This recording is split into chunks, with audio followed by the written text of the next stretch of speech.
What's up mga kadoy, ayan, welcome back dito sa ating YouTube channel. Kamusta po kayo? Isang magandang hapon po sa inyong lahat. At ayan, kakatapos lang natin maglaba.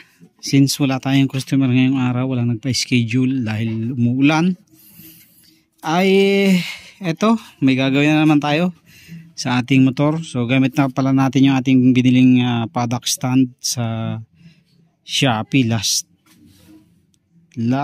end of the month. Ayan, dahil naka-promo, nakabili tayo niyan ng halagang 900 lang. Okay, so ngayon dahil nga yung ating shock ay pangit na, pati yung ating caliper pangit na rin. Ayan, so papalitan na natin yan kasama yung ating brake master. Hindi lang natin alam kung kaya natin tapusin ngayon, pero I'm sure kaya kong tapusin yung shock. So mamaya baklasin natin yan. So ito pala yung brake master na binili ko. Hindi ko sure kung ito ay magpipit, pero sanay naman tayo sa mga DIY. So ito yung ating ipapalit Brembo. Ayan, ang ganda nito. So nagustuhan ko to, kahit medyo malaki. Magtatabas na lang tayo kung sakali man ng flarings natin. Ayan, ito yung ipapalit natin doon. Ayan, medyo malaki yan, pero tingnan natin kung lulusot dito. Kung hindi naman ay no choice tayo, lalagyan na lang natin sa NMAX. Ayan, pero tingin ko lulusot kasi ito naman ay patulis, yung dulo na yan, hindi siya tatama dito. Nakadesign talaga siya sa ayan. So ito yung papalit natin, Brembo brake master. Wow, white. Tapos ang next natin, ito yung ating caliper. Nalimutan ko umorder ng bolt. Sayang, mamaya dadaan na kay boss. Meron naman yan kay boss. Ganito CNC bibili natin, meron yan doon. Nakabili na ako kay boss niyan. 3 CNC ang bibiling ko. Yan. So kasama na yung nito mga kaduit, itong bracket nito, 2-pot 8.1 formula 8.1 na caliper. Ayan, gara. Ito na yung ipapalit natin dito. Ayan, swak yan dyan mga kaduit. So yung bracket, ito yung bracket, magiging dalawa yung natin, 4 yung tornilyo. So bibili ako ng 3 tornilyo nito mamaya. 8.1 kasi yung sa barako natin 8.1 din yun, yung alang double piston. So ito single piston. Ito na yung ating ikakabit. Mas nagustuhan ko to kunti lang naman lamang ito, 500 plus lang to. So nabili ko din lang yan sa Shopee, meron din siya TikTok. Tapos ito na nga yung ating ipapalit na shock. So ito yung shock na ating ipapalit para naman sa December kunti na lang yung ating isi-setup. Flarings na lang talaga, tapos rehistro, diba? Yan natin sa stand.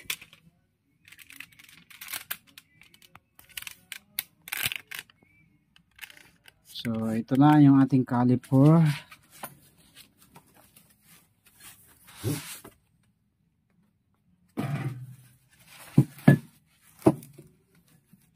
King drag. Yan mga kaduit. So ito yung ating ilalagay. Sipating ko nga yung caliper ko. So ito, dito natin siya ilalagay. Okay, swak na swak. Yan, magiging ganyan siya. Ayos na ayos, ganda. So babaklasin na natin mga kaday, tapos ipapalit natin yan.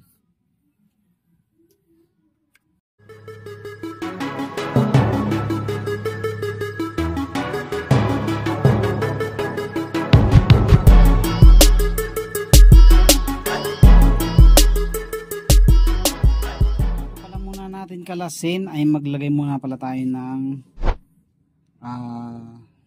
tawag dito, fork seal.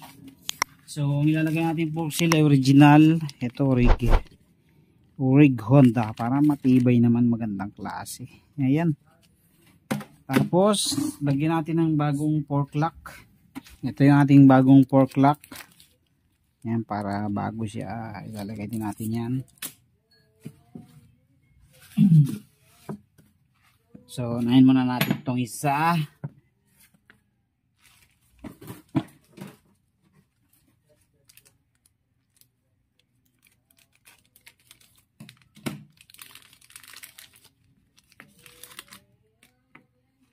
So, siyempre gawin natin yung ating ginagawa para hindi agad tumagas. Bukasan natin. Kahit yung ilalim lang mga kadit.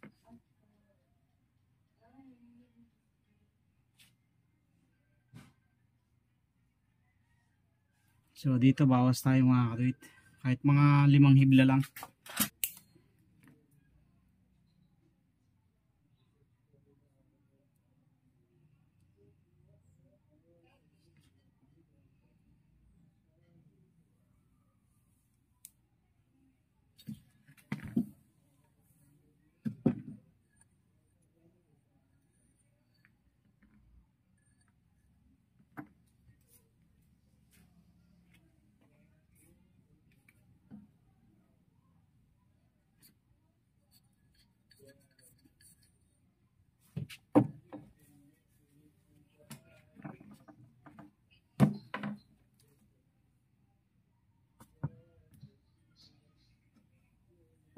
So, yung malalim ang groove, ito yung sa ilalim.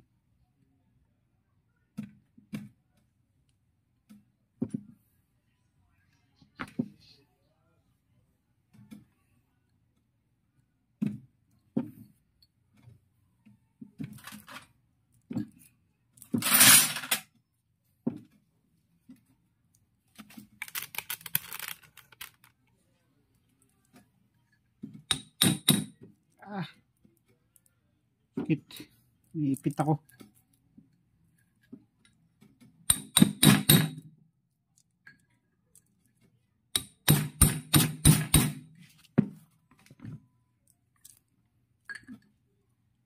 Tayo sa may kanto.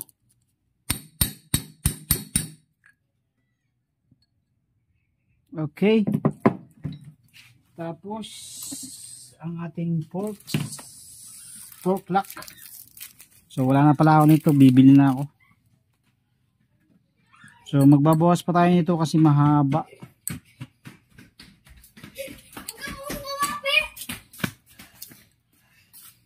Dito.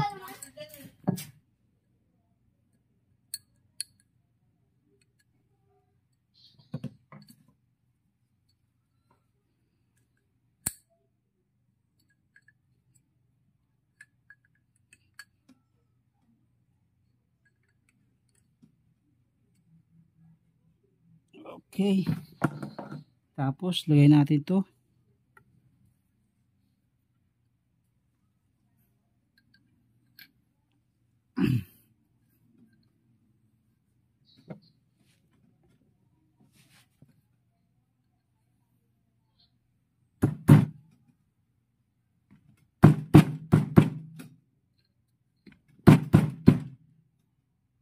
Okay. So ito na yung isa natin.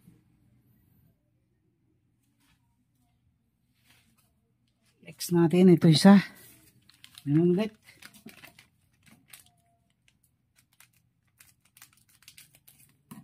Ulan lang natin.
Okay. Tapos for clock.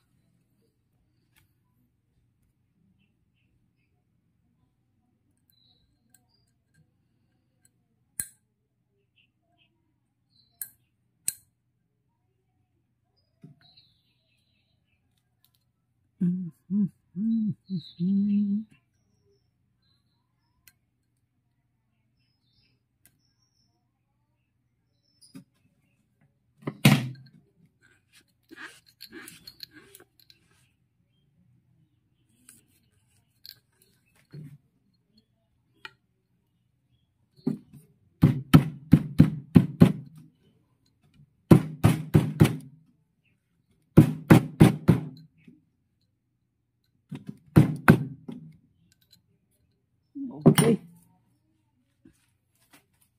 So, ito na mga kadate. Sasalpak na lang natin. Oh, see? Salpak na natin. Baklasin muna natin yun. Ito. Baklasin muna natin yung ating basket. Tapos gulong. Then tapalodo. Kasi may trabaho talaga yan eh. So, pero hindi na natin ipapakita yung pagbaklas kasi common naman yun eh.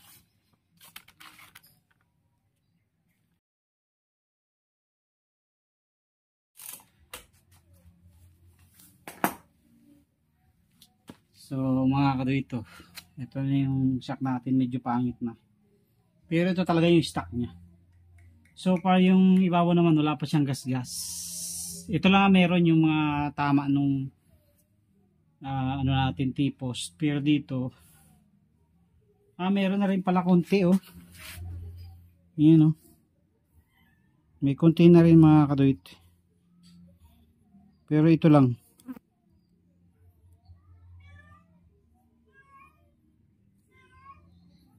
Ayan oh, may konti na rin pala.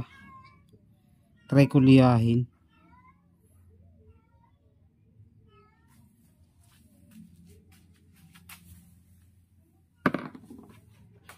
Ito yung isa.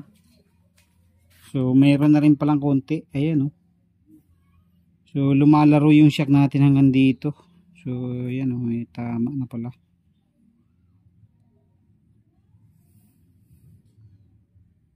Sisirain agad ang ano natin ito, fork seal.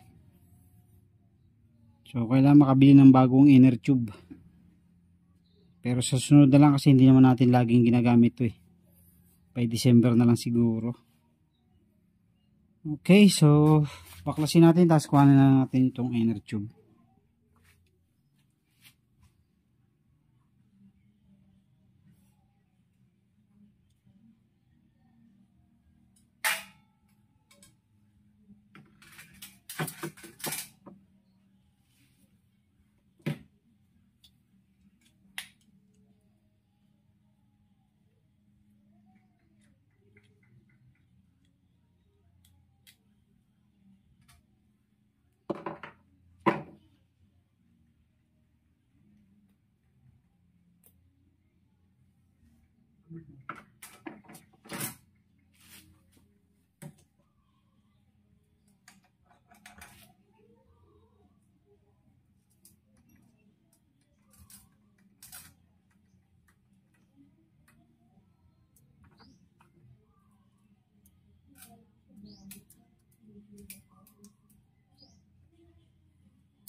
Oh, kapag drain na tayo.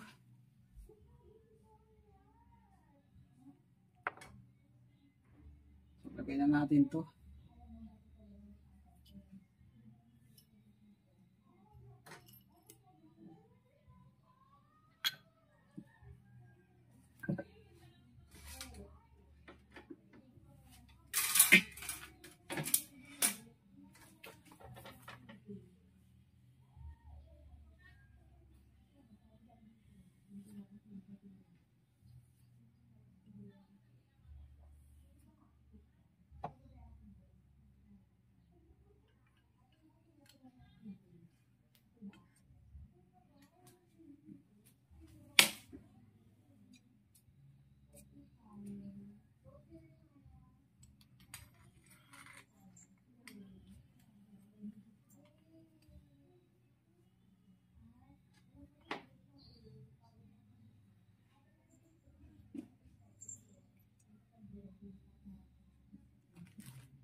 So maglagay tayo dito sa puno.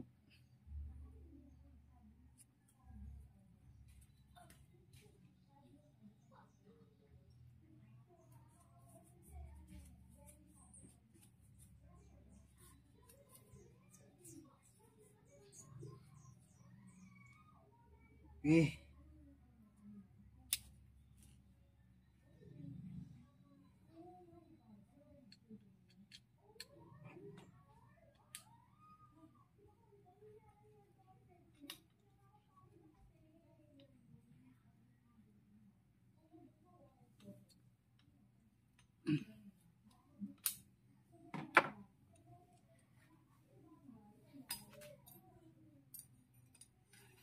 So ito nga pala mga kadate, mayroon pang isang spring dito sa loob.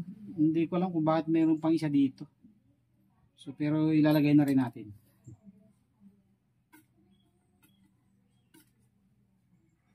So may iksi na ng play niya.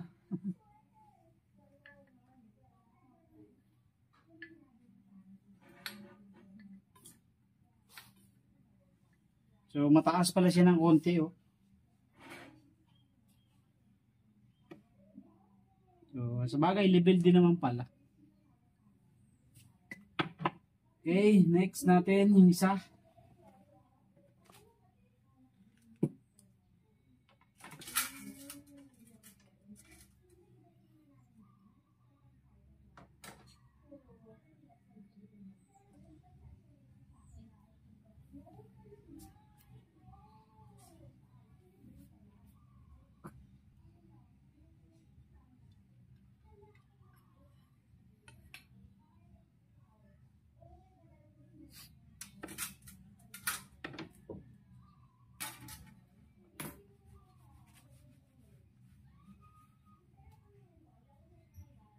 Nalaglag, hindi nalaglag yung ano.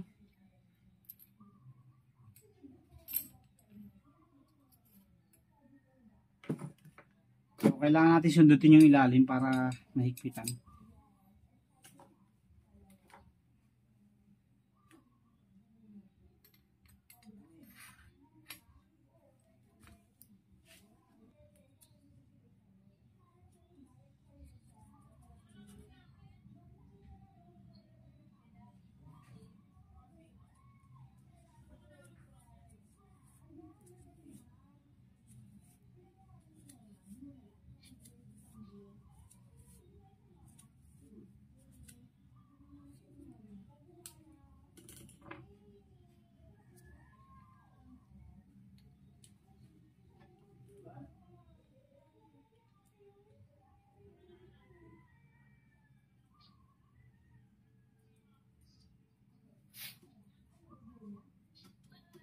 Okay.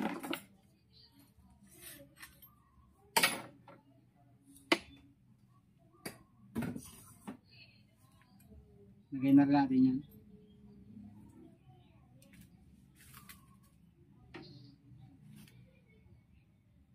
Tapos maglagay na tayo ng langis.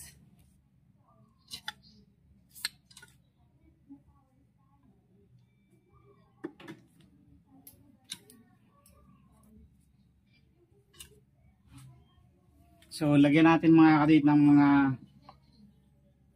80 ml lang, 80 ml. So yan kasi hanggang 120 pag mga ganitong wave. So pwede nyo rin sagarin hanggang 150. Pero medyo matigas na yun.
Okay.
Okay.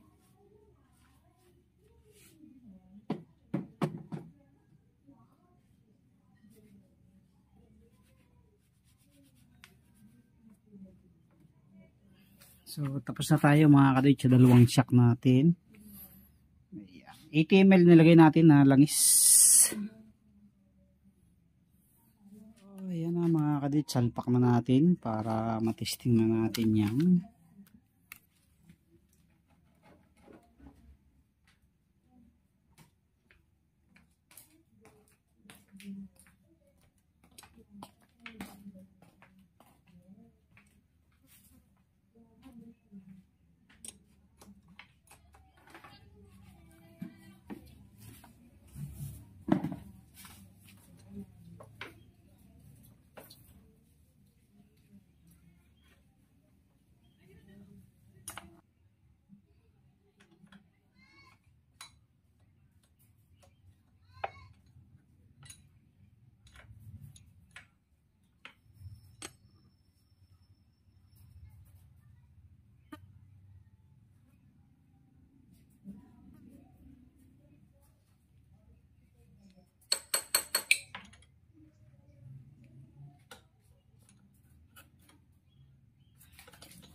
So, yan na mga kaduit. Oh. Kabit na natin. So, ito na mga kaduit. Naikabit na natin ang ating shock. Okay, oh. So, ipa-plaster natin muna yung gulong tapos sukat natin yung caliper natin. Ayan na mga kaduit. Naikabit na natin. Okay na, oh. So, fit natin tong ating caliper para makita natin kung anong itsura.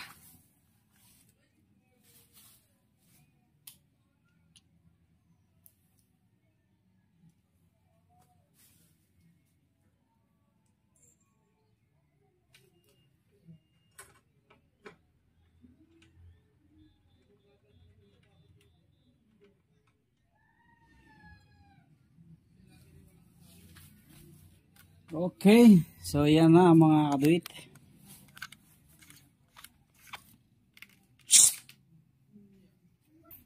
So ito na mga kaduit. Oh. Ito na yung fitting natin. Ayos din, maganda rin naman pala. So yun nga lang, kulang tayo ng tornilyo. Hindi naman na natin siya ipagpapatuloy ngayon. Bukas na natin siya itutuloy. Bibili muna ako ng CNC bolt. Ganito. So bali 4 ang bibiling ko. So swak kaya siya. Ay sa bagay dadalhin ko na lang itong haba nitong stock. Yan, dadalhin ko na lang yung haba nito. Tapos ito 30 ang haba. 10 by 30. So dadalhin ko na lang din ito mamaya. Ayan. Medyo mahaba siya ng konti eh. So kung may makuha tayo na sakto ang haba, okay lang. Pero kung wala, na ito kasi parang doon ko din binili ito eh, kay boss eh. So puputulan na lang natin bukas. So madali na lang namang i-bleed yan. Saglitan lang i-bleed yan. May panibagong technique tayo na pang diskarte sa pagbi-bleed. So ating kakargahan na lang ng fluid yan bukas. So for the meantime, yan na muna yung ating ganda oh, ating setup. Thank you. God bless po.